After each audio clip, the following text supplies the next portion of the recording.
and then obviously your front line there of Ornn. So a lot of frontline ability, kind of fighting ability with these two marksmen to actually take them down, and it's going to be Victor. Scared. They've both gotten the same recall off, and now once again pressure towards the bottom side, looking at what Ignar might find. Ignites there, stun's not going to land. There is no way out for Zeyzal, and for good measure, that's going to be Santorin claiming the kill, but here come the teleports. Scared is here, so is Suzuki, but he's a half health on Zillion. That is not the kind of TP you want. He donates the kill, and a hook means nothing. FlyQuest up to a 3-0 start. What a tragedy for Evil Genius. The wheels fall off for EG. Oh my god. Jizuke TPing in. He couldn't get the ult off, or maybe spent too much mana. He looked very low on mana there, so I'm not actually sure if he even had it after using those double bombs. But yeah, that was just really smart from FlyQuest. Graves basically saw... In a while, has tried to sneak into the bottom lane, but I believe he was seen doing so. Yeah, I think so too. And Jizuke again getting picked on here. He's going to be able to walk it out, but Santorin, I think he just decided that PoE wouldn't be able to catch up. PoE, it seemed like, just wanted to kill that ward, but they're going to dive bot side, having seen Santorin mid. Going for the hard dive. Terracolt is on. There was no counterattack. What a great dive into the bottom lane. Ignar left alone, but Zeyzal going to have to be ulted out. No! He's silenced Bang, and they might get another kill into the turret as well. Now a dive to the top side. It will kill off Kumo. Ends up being long-term. 2 solo. He is going to be so far ahead off of this help from Santorin. Going to grab them their second dragon also, and solo will lose a little bit. You can heal yourself back up from the damage you had taken previously. Zeyzal will get hooked back in here. He actually could be in trouble. They're TPing down, so Bang's going to have to ult him out, I think. Kalista, if they need it, versus Thunder to Ignar's going to force flash out, and there's Kalista to get him out. Now is there a re-engage? Good flash grants by PoE into the re-engage. A ton of damage towards Bang, but he's back over the pillars. So Santorin is now left alone, and Kumo going to look for the knockup. Going to airball it entirely. Hits nobody with a knockup, but Svenskeren is there for 1 kill. So far, 2 picked up on the side as they're going to trade blows back and forth. Suddenly, because look at all the vision they have on this bottom side of the map. They have multiple pinks in their opponent's jungle. They have wards everywhere, and when you're the ones with those wards and with chunks down the turret, well, they're going to land a couple autos there as well, but they are going to wait and still play a little bit of wave clear, play a little bit of defense, zone out the opponents. That's a flash forced out because Jizuke got the slow and would have landed a double bomb. That is a hook. That is Svenskeren going down. Ignar sets up that kill, and the Misfits player comes out. Just the Misfits logo from Worlds from a few years ago there. Oh my god, and they still have the Rift Herald, man. And they're grabbing their 3rd dragon at the same time. This is a stomp. And look at Hextech Flash. Ignar's just going to threaten going in. They didn't even need to use the Rift to take down this mid-tier 1. They've knocked down all the outers, so they could even use the Rift for a tier 2 mid or to play like that to try to get even more gold, or even drop it and go elsewhere on the map to try to threaten that. But FlyQuest are now going to be at Soul Point. They're 6,000 gold ahead, and they are fully in the driver's seat here. Oh, that sucks. Oh, he's got no flash though. This is dead. Turtle, I don't think should have a way to get away. There should not be a chance. He goes down. Bang finds that themselves if they want to be able to battle back.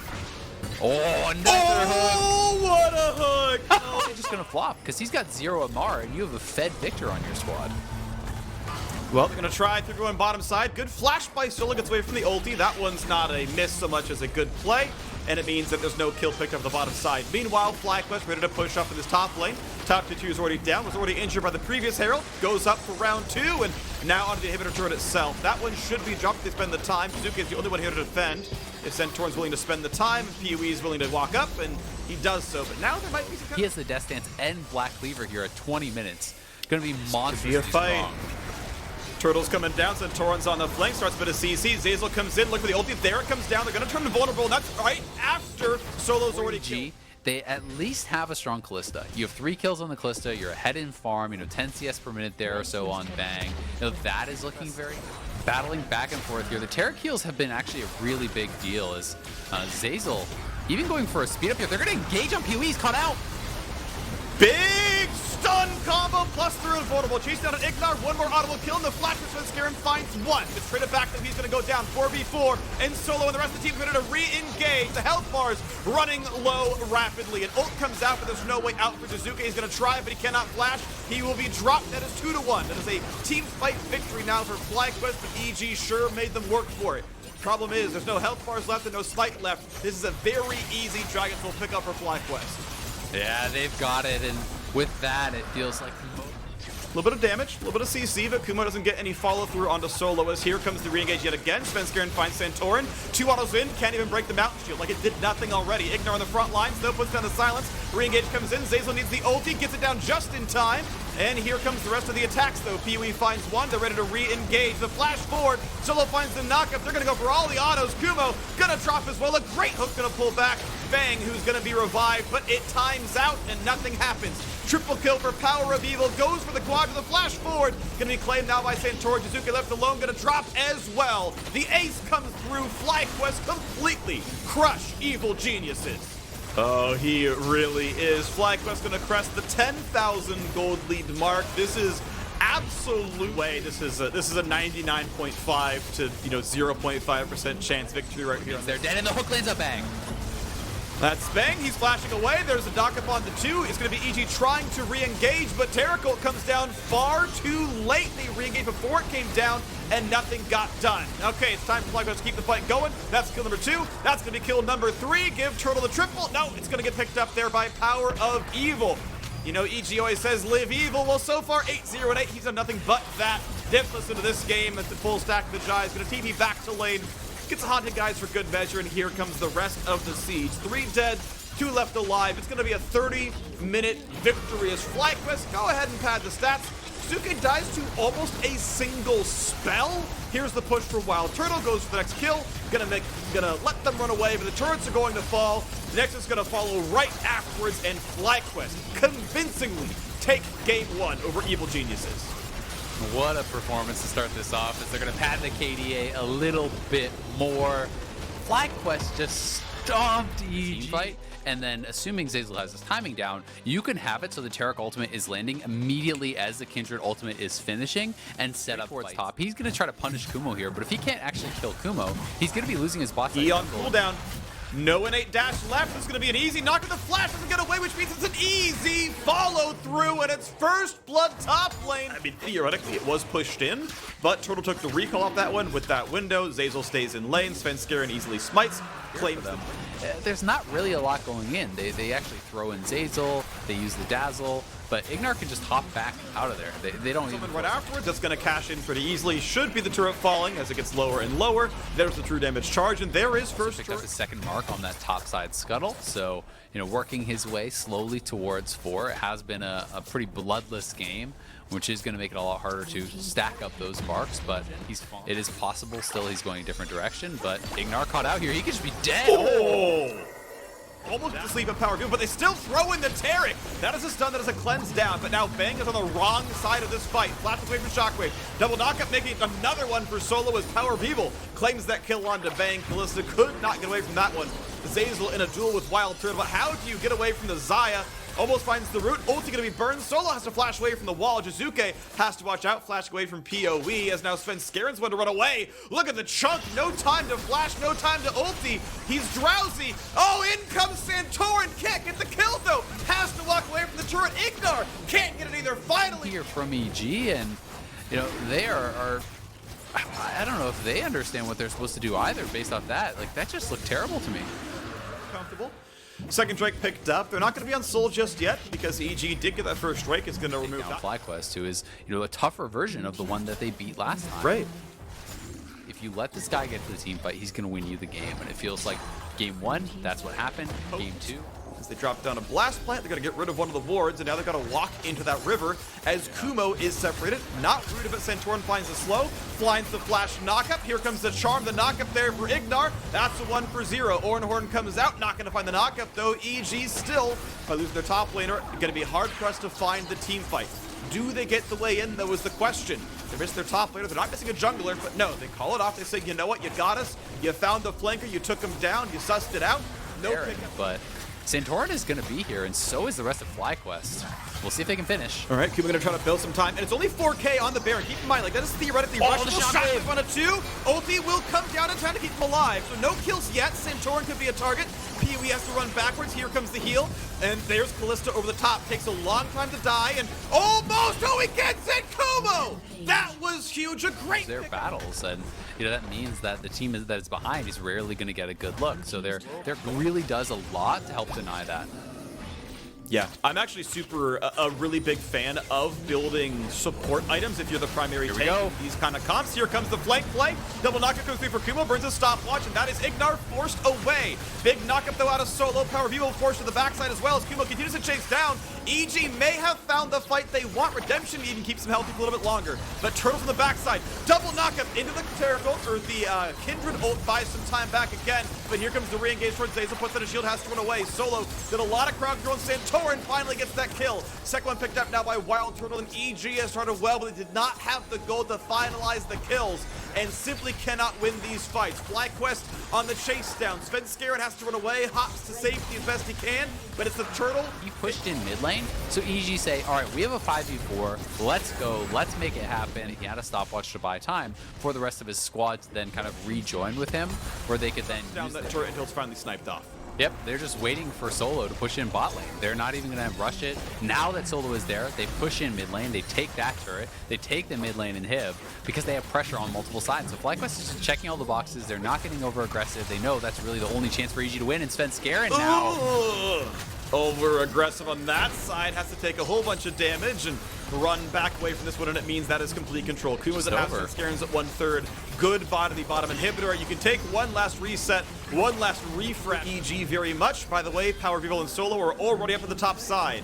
Another turret's going to leap, gonna land. Wait for the next cooldown. Bang, gonna clear the wave.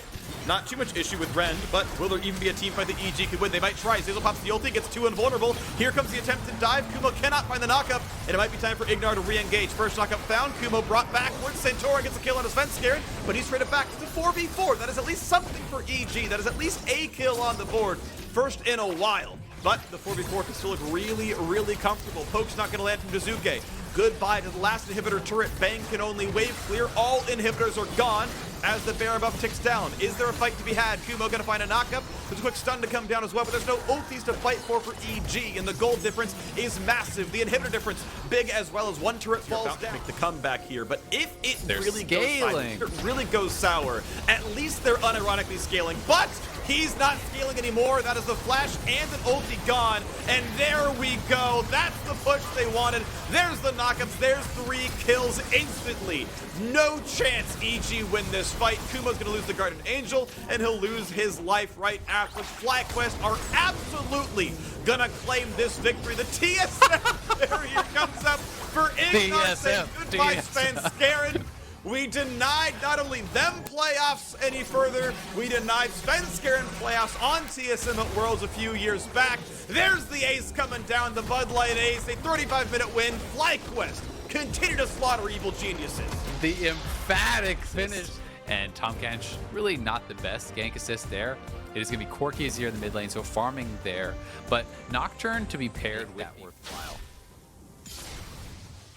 All right, well, not a lot of damage dealt top side, but now a dive in the mid lane. They know he's got absolutely nothing, and it is a solo kill for first blood for Dazuke. That is what he wanted, and a re-engage towards Ignar. He has to flash away, and it's not enough. Dazuke gets... Thinking maybe, hey, we can burst them down, or maybe we can separate them enough that Turtle doesn't have a range. So they're trying to get the reinforcements down, play around the smite battle that's potentially here. 1,700 health left on this one, as Svenskeren is now around. Here comes the ultis, here comes the dive, double knockup. The instant dive towards the back line. They got him feared as well. Will they kill Kumo? Yes, they will. Santorin's on the board. Aphelios is going to grab the Rift Herald. That is EG grabbing this one. Santorin has to flash away now again. Can Svenskeren re-engage? Has flash if he needs it. Has the ulti in a second. 2 more kills picked up. EG take that fight 2-1. Plus the Herald. That's going to look really good for them. And here comes the chase down. They've popped Predator. They've popped the slow onto 2. Here's the next body slam, and that was going to time out.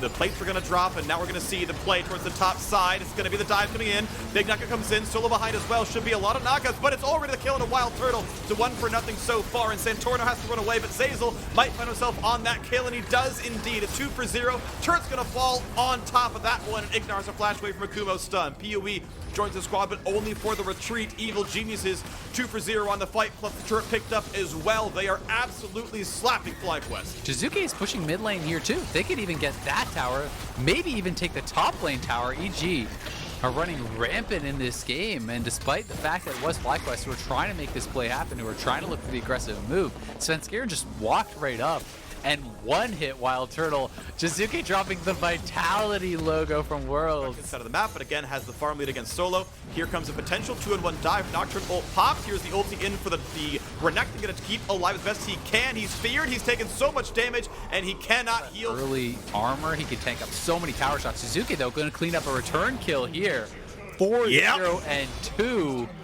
166. Do the hard work elsewhere. It will be FlyQuest getting on the board for their first major objective of this game.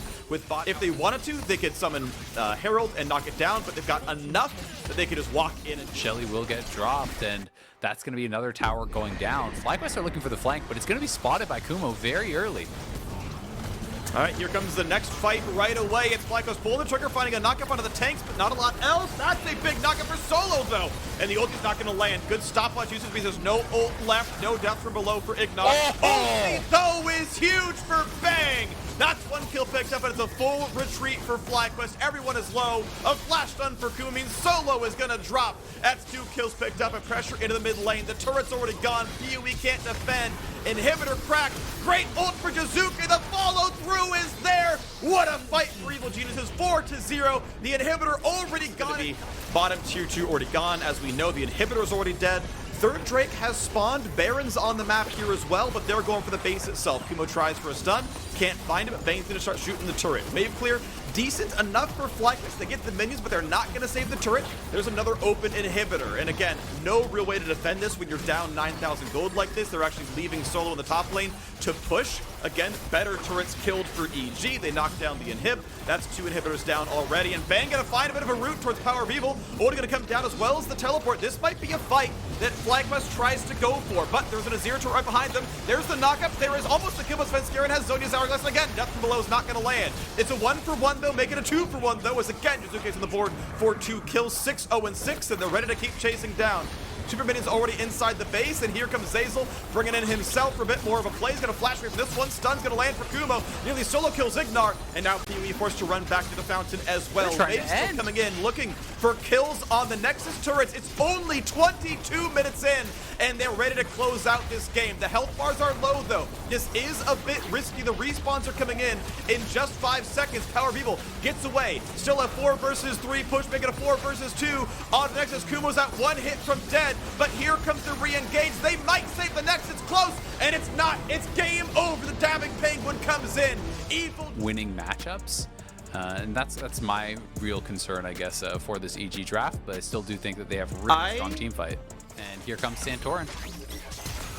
Okay, the flash forward for Turtle to get the root. There is no way out for Bang. It's impossible to live from this point onwards. They make sure the kill goes over, and First Blood comes. To First Blood in what is supposed to be this losing matchup in what was the red side 5th pick. The question is, we're going to have another 4,000 gold difference early game. That pillar is great. Bang just cannot get away. They go back to the source, and yet again, FlyQuest, when they get the early leads, they have put a lot of pressure towards the Drake very early on.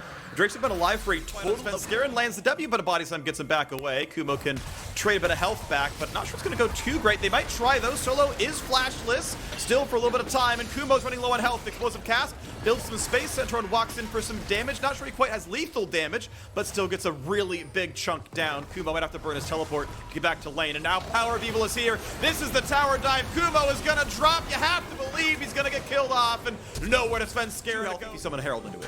They want to take Jizuke out of this safe zone on the map, and that is exactly where they should drop that best chance right now. He is the only one that is not actually quite a bit behind, as Turtle is up farm and 2 kills, just got the tower gold. Top lane is losing by a lot too. Then Scarron gets stunned. He's trying to run one audible stun again. What a pushback! Jizuke's gonna find Ignar. PoE's next up. It's a 2-for-1 so far, and Zeyzal's now showing up. There's another knockup. Santorin is found out. 2 more autos to kill him, but they can't quite close out. Now Solo's here to be disruptive. He finds the knockup, but not the kill just yet. Still in the front line, still trying to find the CC, but it's not going to be enough. And Wild Turtle can't quite have been game over, series over for them if that fight went bad. They are able to fight back, get some kills. But here comes pressure on the mid lane, and Here comes the rest of the squad. EG cannot defend this. It's going to be the third and final outer turret crack for FlyQuest.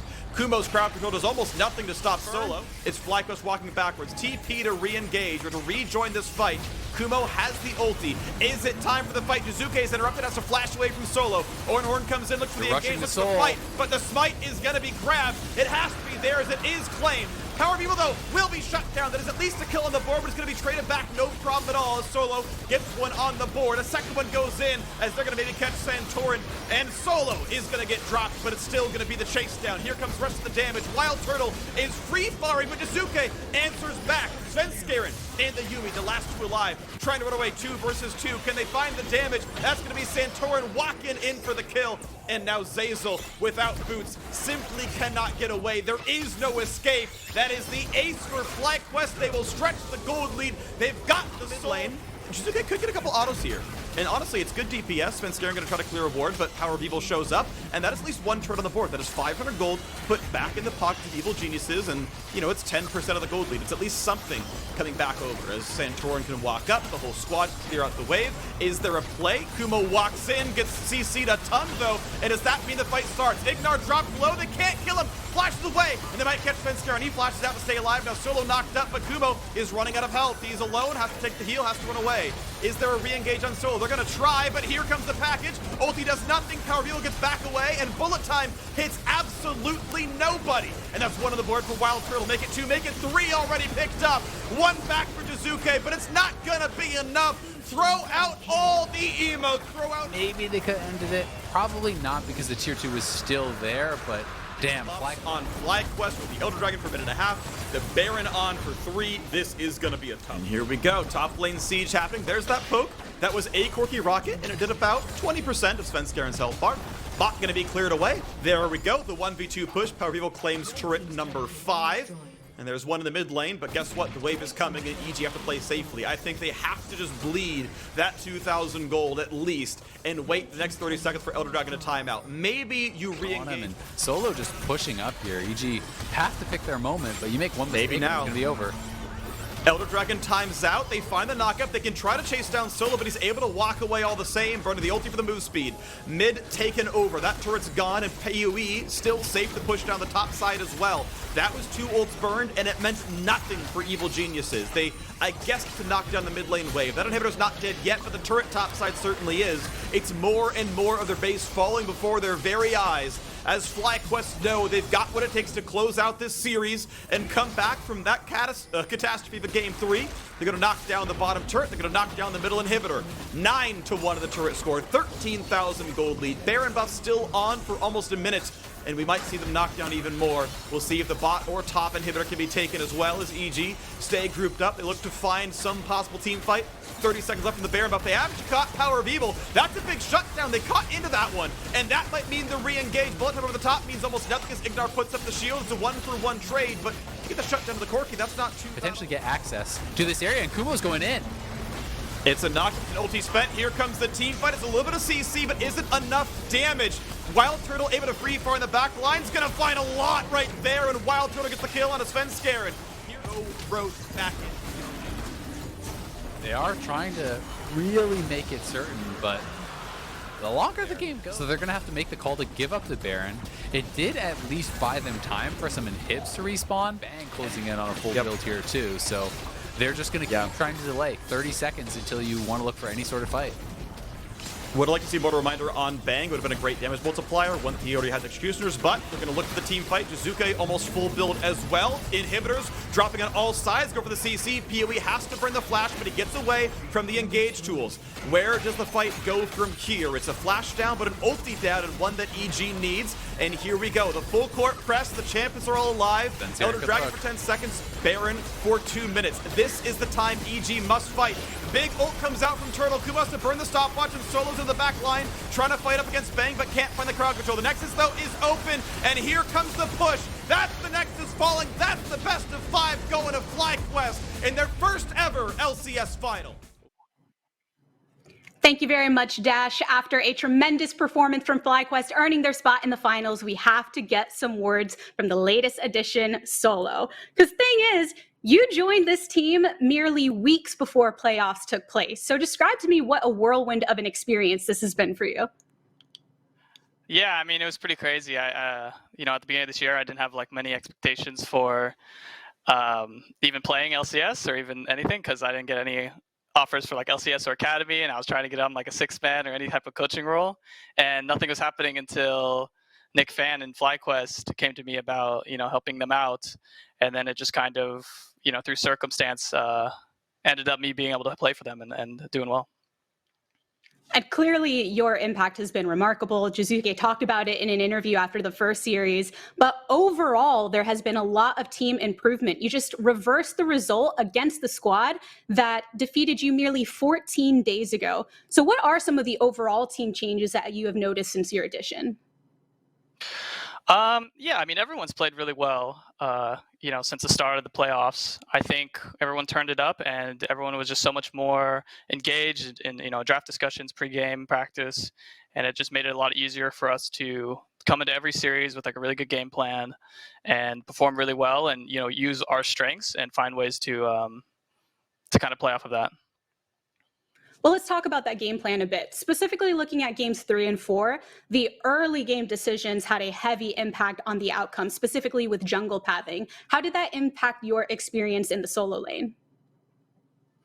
Yeah, I mean, it looked really good. I mean, we're killing their bot lane. Yeah, I mean, everyone's been just playing really well, and especially, helping out, talking to Lucas about what kind of jungle pass we want to do, and he's been super good about getting ganks off. His early game has been like super crazy good. I think we've been able to just get a lot of early pressure in almost all of our games, which has been really nice, because then it's kind of smooth sailing. Since we're already like a very, I think we're a very good like mid to late game team, a really good team fighting and really good working together. So as soon as we get out early game, it looks really good for us.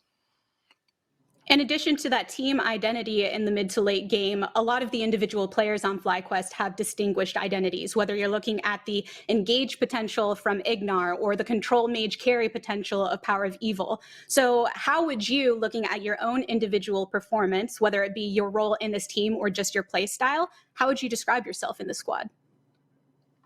I don't know. I'm just trying to do like, trying to be solid for them, be able to play any of the matchups, be able to play, like pick early in draft if I need to, be weak side, strong side, try and funnel ideas during the game of ways to win and come back. So just trying to be like all around person to kind of fill in any gaps that we have during the game or during that week. So just kind of be kind of a glue guy in a way.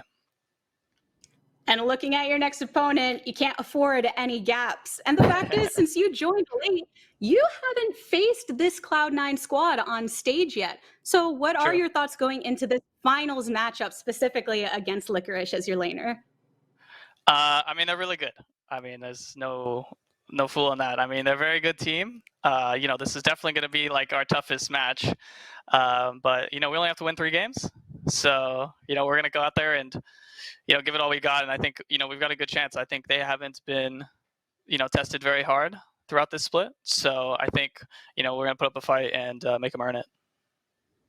All right, well, you all heard it from Solo here first. It's only 3 winning games between them and a championship title, but a strong Cloud9 on the opposite end wanting to prevent that from happening. Congratulations again to you and the rest of the squad for making it into the finals. Thank you. But for more on this match, let's send it back to the State Farm analyst desk. Yet we have 2 teams remaining alive in this one, and it's the 1 seed in Cloud9 who have yet to drop a series against FlyQuest, who have played more games than any in the postseason and have battled their way back to the top. Of course, that does mean we bid adieu to Evil Geniuses, who as well had a very impressive run for a young org here, where expectations were not 3rd place or top 3.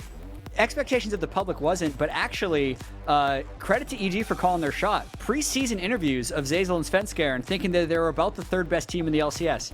Hey, Damn! they nailed it. They got that right. Definitely stuff they're going to want to work on.